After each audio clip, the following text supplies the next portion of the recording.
राधे राधे दोस्तों। आज हम आपको सुनाएंगे एक बहू की कहानी। अगर आप हमारे चैनल पर नए हैं तो प्लीज़ हमारे चैनल को लाइक करें, सब्सक्राइब करें और शेयर करें। बांसुरी की आज शादी हो गई। सारी रस्में होने के बाद विदाई का समय था। बांसुरी के पिता अपनी बिटिया को समझा रहे थे, बेटी ससुराल में सबका ध्यान रखना। अब ये तेरे सास ससुर ही तेरे माता पिता हैं, उनकी तन मन से सेवा करना। और बांसुरी के ससुर गजराज जी की तरफ देखते हुए भरे गले से बोले, बेटी बांसुरी, अब यही तेरे पिता हैं, इनकी खूब सेवा करना। अपने बाप की पगड़ी पर दाग मत लगवाना। बांसुरी अपने पिता के गले लगकर रो पड़ी और उसके पिता ने उसके सिर पर हाथ रखकर उसे विदा किया। फिर बांसुरी अपनी माँ के गले लगकर रोती रही। बड़ी मुश्किल से बांसुरी की भाभी ने उसे संभाला। फिर उसके भैया ने उसे गोद में उठाकर डोली में बिठाया तो वह अपने भाई को छोड़ने के लिए तैयार नहीं थी। अपने भाई के गले लगकर रोने लगी तो उसका भाई भी अपनी बहन को अपने गले लगाकर रोने लगा। फिर तो क्या घर आती और क्या बराती, सबकी आंखों में आंसू आ गए। बांसुरी बोली, भैया तुम मुझे भूल मत जाना। तो उसका भैया कहने लगा, महेंद्र, अरे तू तो मेरी रानी बहन है, मैं जल्दी आऊँगा तुझे लेने के लिए। और फिर महेंद्र बांसुरी के पति श्याम की ओर मुड़ा और हाथ जोड़कर बोला, देखिए मेरी बहन बहुत मासूम है, अब आप ही उसके सब कुछ हैं, उसका ध्यान रखिए। तब श्याम ने कहा, आप चिंता मत कीजिए, अब हमें आज्ञा दीजिए। तब महेंद्र बांसुरी का भैया फिर बांसुरी के ससुराल वालों को हाथ जोड़कर बोला कि ब्याह में आप सबके सम्मान में अगर कोई कमी रह गई हो तो हमें माफ़ कर दीजिएगा। तब बांसुरी के ससुर जी महेंद्र के कंधे पर हाथ रखकर बोले, नहीं नहीं बेटा, सब कुछ बहुत अच्छा था, चिंता मत करो। फिर डोली विदा हुई। महेंद्र और गांव के कुछ लड़कों ने बहन की डोली उठाई और गांव की सीमा तक वो डोली उठाए हुए आए। पीछे पीछे गांव के कितने ही लोग थे।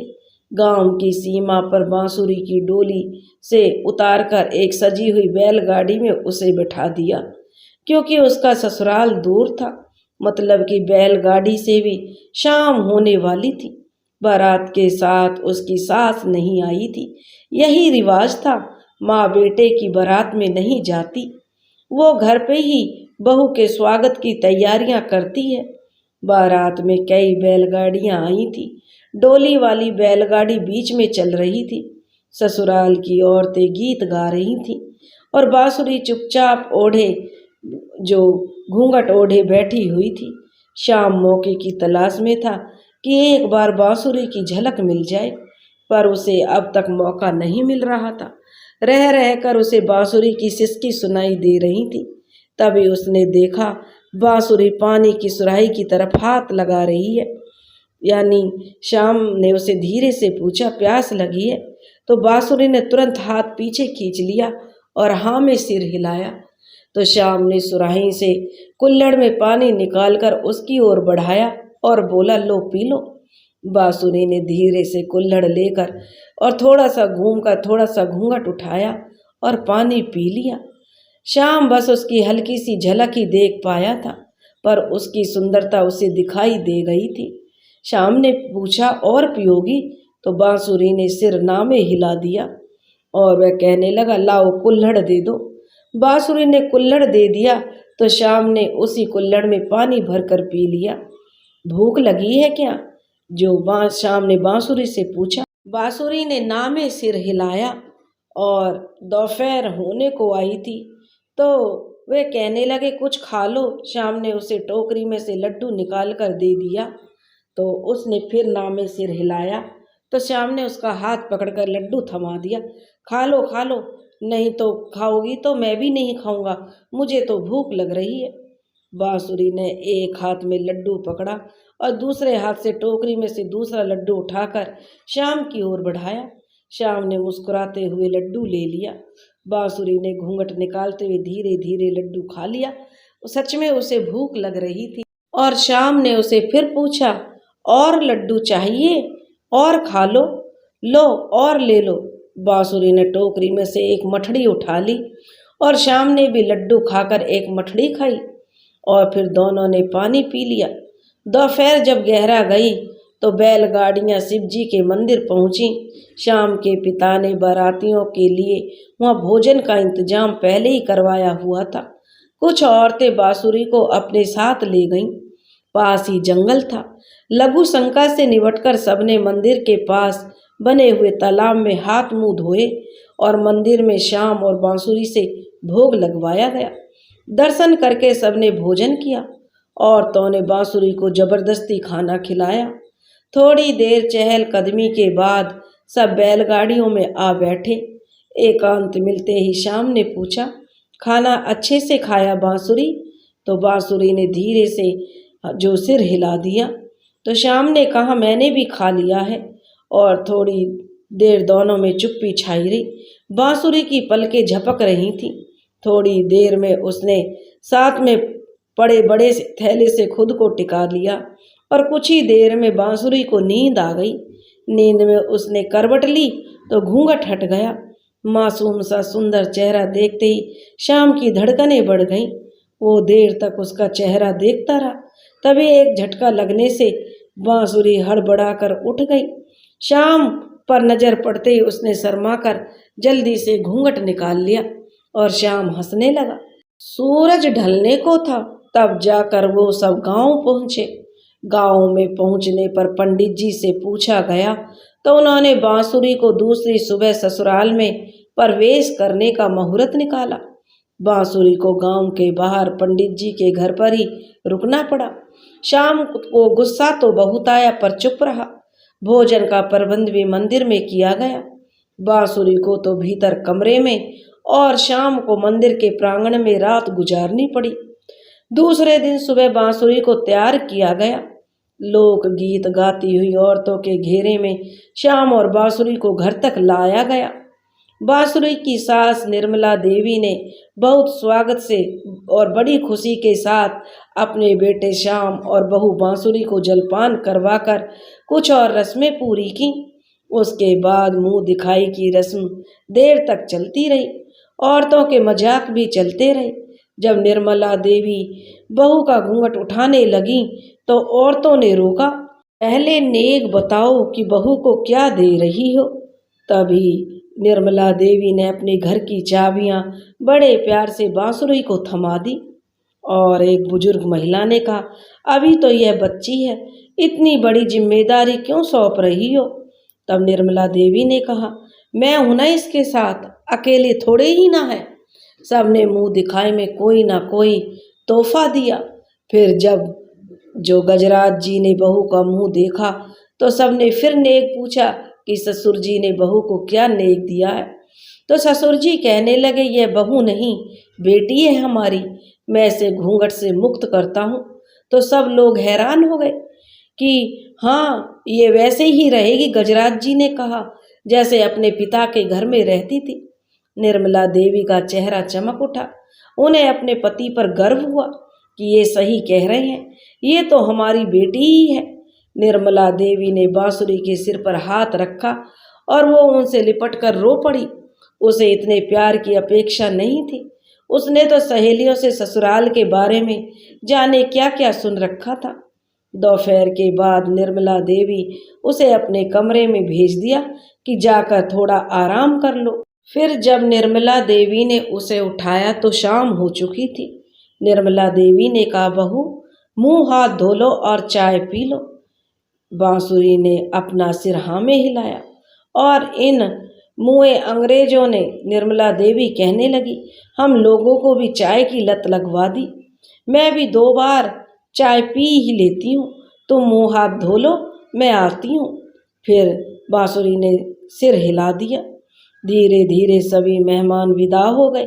निर्मला देवी और उसके ससुर गजराज जी और श्याम ने प्यार से बांसुरी की ससुराल को उसके लिए मायका बना दिया। घर में ही बस 4 लोग थे। घर कोई महल तो नहीं था, पर अच्छा खासा था। घर में 6 कमरे थे, जिनमें से एक में अनाज रखा जाता था। आंगन बहुत बड़ा था, जमीन भी बहुत थी और इनमें खेती की जाती थी, जिसमें मजदूर काम करते थे। गजराज जी के पास कोई कमी नहीं थी, पर वह जमीन से जुड़े हुए इंसान थे। अहंकार तो उनमें बिल्कुल भी नहीं था। नई सोच को उन्होंने अपना रखा था। अच्छी सोच के इंसान थे, इसलिए सादे घर में रहते थे। उनका मानना था, जीवन में जितना काम कम से कम में चले उतना चलाओ। दान पुण्य करने में भी गजराज जी कभी पीछे नहीं रहते थे। कोई मदद मांगने आ जाता तो खाली हाथ नहीं जाता था। बांसुरी को उनमें जो अपने बाबा की झलक दिखाई देती, वो उन्हें बाबा ही कहने लगी। शाम तो उसका पति कम और दोस्त ज्यादा था। कुछ ही दिन बीते थे कि शाम को मुंशी जी गजराज जी के पास बैठे और उन्हें हिसाब दे रहे थे। बांसुरी चाय नाश्ता लेकर गई और वहीं बैठ गई। मुंशी जी मजदूरों को दी जाने वाली दिहाड़ी का हिसाब दे रहे थे। बांसुरी को बहुत खुशी हुई कि उसके बाबा मजदूरों का बहुत ध्यान रखते हैं, पर कुछ तो था जो उसे खटक रहा था। कुछ दिन बाद उसने शाम से कहा कि वह खेतों को देखना चाहती है। माँ और बाबा से आज्ञा लेकर वो दोनों एक दिन सुबह ही खेतों पर जा पहुँचे। मजदूर अपने अपने कामों में लगे हुए थे। बांसुरी वहाँ काम करती हुई औरतों के पास बैठ गई। अपनी छोटी मालकिन को अपने बीच देखकर सभी औरतें खुश हो रही थीं।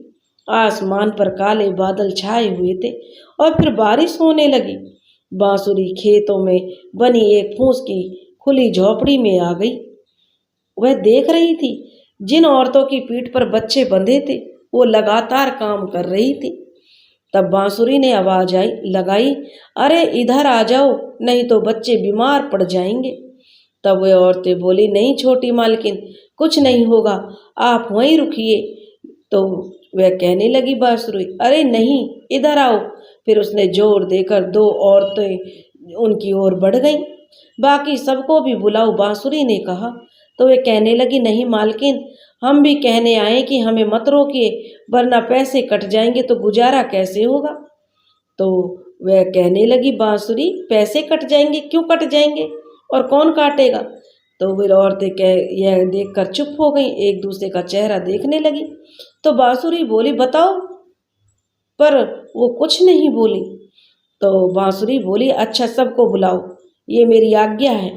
उन्होंने आवाज लगाकर उस खेत में काम करती हुई बाकी औरतों को भी बुला लिया।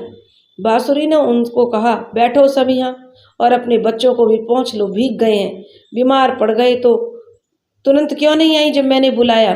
तो सभी औरतें चुप रहीं। तब बांसुरी ने बोला, बोलती क्यों नहीं हो, डरो मत, बताओ। तब वो बोली, छोटी मालकिन, हम 10 मिनट भी सांस लेने को बैठेंगे तो आधे दिन की दिहाड़ी कट जाएगी। बस 15 मिनट खाना खाने के लिए मिलते हैं, दोपहर को यही नियम है, एक जवान लड़की ने कहा। तो बांसुरी बोली, अच्छा किसने बनाया है ये नियम? तो वह कहने लगी, बड़े मालिक का हुक्म होगा छोटी मालकिन। तो बांसुरी बोली, बाबा ने तो ऐसा कोई हुक्म नहीं दिया। बांसुरी सोच में पड़ गई कि बाबा ऐसा हुक्म दिए हैं क्या? पर जब तक बारिश हो रही थी वह बोली, तुम यहीं बैठो, आज दिहाड़ी नहीं कटेगी। बांसुरी ने तसल्ली दी। सबके चेहरे पर थोड़ी सी खुशी झलक आई। माँ अपने बच्चों को पीठ से उतारकर दूध पिलाना शुरू कर दिया। बांसुरी का मन भर आया। अपने भूखे बच्चों को दूध नहीं पिला पाने की मजबूरी एक माँ को कितनी पीड़ा देती होगी, वो अंदाजा लगा सकती थी।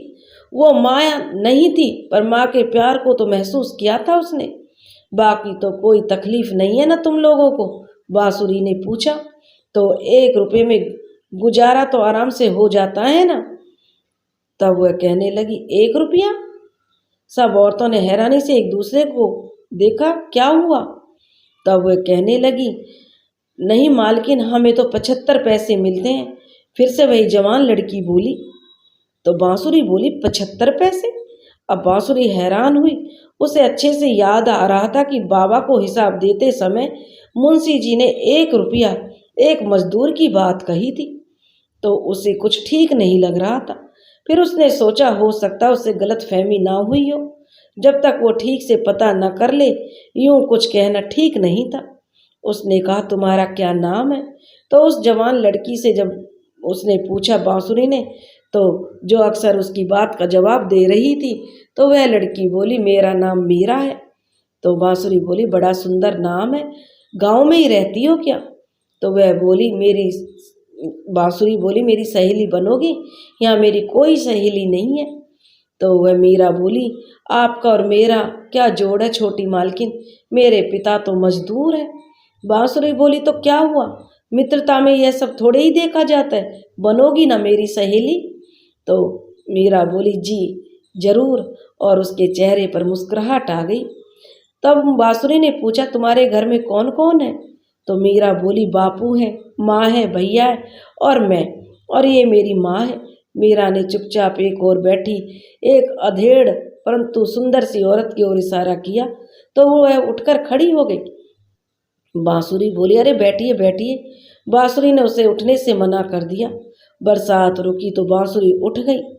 वह बोली अच्छा तो मैं चलती हूँ, फिर मिलूंगी। अब हम लोगों में क्या बात हुई है किसी से भी नहीं कहना। मुंशी जी आज शहर गए हैं, उन्हें बताने की कोई ज़रूरत नहीं है कि मैं यहाँ आई थी। और वे औरतें बोली जी ठीक है, कोई भी बात नहीं करेगा, पर वो घनश्याम है ना, वो घनश्याम कह देगा, वो तो यही है।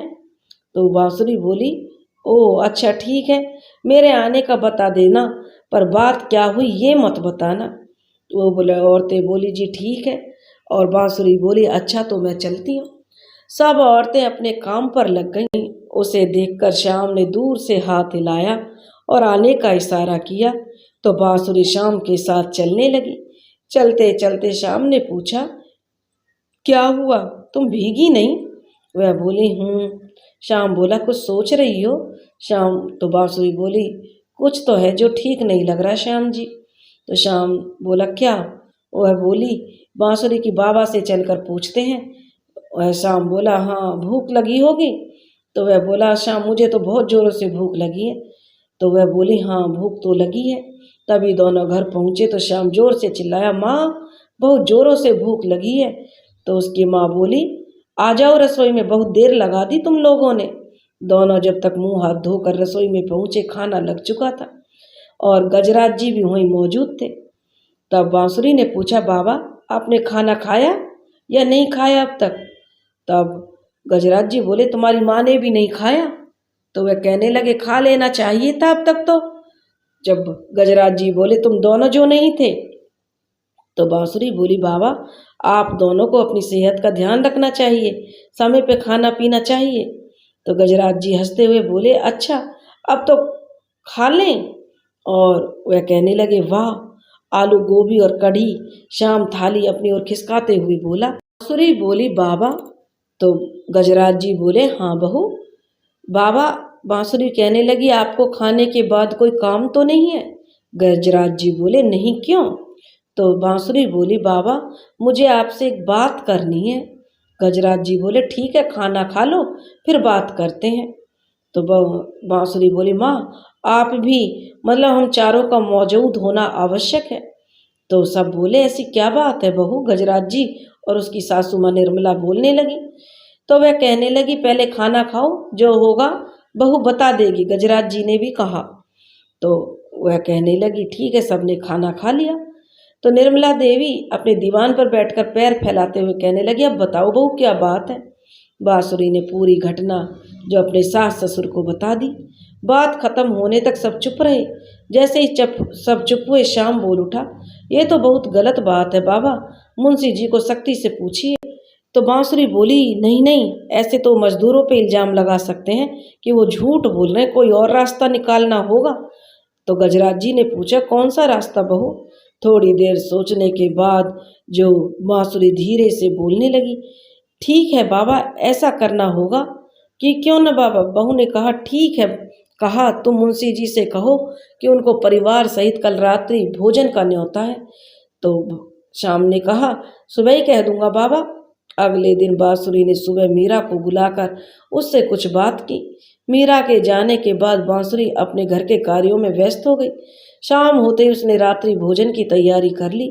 मुंशी जी अपनी पत्नी यमुना और बेटे शंकर और बेटी गंगा के साथ आ गए। बांसुरी और श्याम ने आगे बढ़कर जो उनका स्वागत किया और मुंशी जी परेशान थे कि ये क्या हो रहा है। इतना मान सम्मान तो उन्हें अपनी ससुराल में भी नहीं मिला था।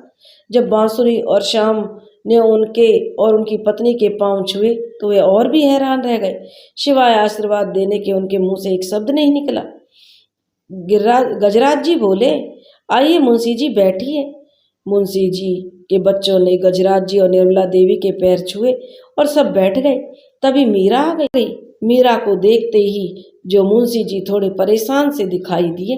मीरा ने दोनों को हाथ जोड़कर नमस्ते किया। तब बांसुरी ने कहा, ये मीरा है बाबा, मैंने आज ही इसे अपनी मदद के लिए बुलाया है। वे बोले, अच्छा अच्छा। मीरा ने गजराज जी और निर्मला देवी के पैर छुए और उन्होंने उसके सिर पर हाथ रखा। बांसुरी और मीरा ने मिलकर भोजन परोसा। तो मुंशी जी बोले, इस सब की क्या आवश्यकता थी मालिक? तो वो कहने लगे, गजराज जी, क्यों नहीं मुंशी जी, आप इतने समय से हमारी निस्वार्थ सेवा कर रहे हैं, मजदूरों की देखभाल करते हैं, क्यों मीरा बिटिया? तो मीरा बोली, जी मालिक, मुंशी जी बहुत ध्यान रखते हैं हम सब का, इनके साए में सुरक्षित महसूस करते हैं हम सब। मीरा ने तुरंत जवाब दिया। मुंशी जी को तो जो निवाला निगलना बड़ा मुश्किल हो रहा था। ना तो वो निगल पा रहे थे और ना ही उगल पा रहे थे। कहीं किसी ने बता तो नहीं दिया कि मैं मजदूरों को 75 पैसे देता हूँ और हिसाब में 1 रुपया लिखता हूँ। नहीं नहीं, ऐसा नहीं हो सकता, वरना मालिक इतने प्रेम से भोजन पर थोड़े ही बुलाते। मुंशी जी मन ही मन सोच रहे थे, पर अगर किसी दिन पता चल गया तो ये सोचकर उन्हें पसीने आने लगे। तभी बांसुरी ने कहा, क्या हुआ मुंशी काका, आपकी तबीयत ठीक है? और उन्होंने झट से पानी का गिलास उठाकर दे दिया। तो वह कह रहे, जी हाँ छोटी मालकिन, मैं ठीक हूँ। और एक तो आप मुझे छोटी मालकिन मत कीजिए, बांसुरी ने कहा। ऐसा कैसे हो सकता है, मुंशी जी ने कहा। तो वह कहने लगी, बांसुरी, आप मुझे बहू रानी कहिए, आप मेरे पिता जैसे हैं। और है ना मीरा? तो वह बोली, जी हाँ मालकिन। गंगा और बांसुरी की उम्र बराबर की रही होगी शायद। अब ये तो आपकी बेटी हुई ना, श्याम भी आपके बेटे जैसे हैं, इस रिश्ते से तो आपकी बहू हुई ना मैं। तो मुंशी जी कहने लगे, जी बहू रानी। मुंशी जी तो जैसे मारे आत्मग्लानि के जमीन में धंसे जा रहे थे। तो श्याम ने उनकी प्लेट में हलवा डाला और कहा, खाइए मुंशी काका। मुंशी जी का परिवार मालिक के घर में इतना सम्मान देखकर बहुत खुश था। मीरा तो वह कहने लगा, श्याम ये हलवा सबको परोसो बहन। तो मीरा ने सबको पकड़ा दिया हलवा। मीरा सबको हलवा परोसने लगी। अच्छा मुंशी जी, गजराज जी कहने लगे, मैं सोच रहा था कि कहते कहते गजराज जी चुप हो गए। मुंशी जी बोले, क्या मालिक, वैसे ये खुशखबरी है मुंशी काका? श्याम बोला। तो मुंशी जी तो बेचैन हो गए, बोले, कहिए मालिक। तो वह कहने लगे, गजराज जी, आपकी तनख्वाह में 30 रुपये की बढ़ोतरी कर दी गई है। मुंशी जी कहने लगे, धन्यवाद मालिक। मुंशी जी के साथ साथ उनका परिवार भी बोल उठा, पर मुंशी जी की धड़कनें बेकाबू हो रही थी। वो सोच रहे थे कहीं तो कुछ तो है जो वो समझ नहीं पा रहे, कहीं किसी मजदूर ने कुछ कह तो नहीं दिया। ऐसा नहीं हो सकता। उन्होंने मीरा के चेहरे को देखा जो सामान्य था। मीरा, ये खबर सबको दे देना कि अब से हर मजदूर, चाहे औरत हो या आदमी, उसकी दिहाड़ी 1.25 रुपया कर दी गई है।